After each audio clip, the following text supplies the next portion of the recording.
Good morning guys, po mga ka-healthy.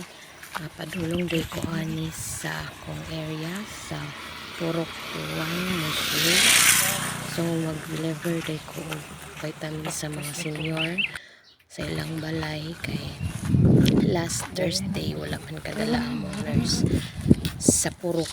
Nag small scale PK ni, then wala mo nakalimot nila sa vitamin sa mga senior. So ako ang natahasan na moadto sa ilahang balay kaya ako ang puning area. So baktas ta diya sa highway, madaptin lang ta kay maigo tas tapay-tapay sa ta.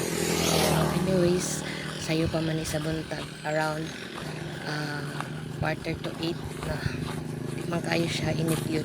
So hinahinay tag baktas layo ko na siya, no stop siya pero kaya laban kay di man mo ma-feel.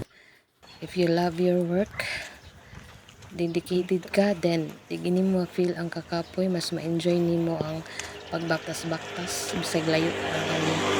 Pero ikaw siya, then at least happy ta nga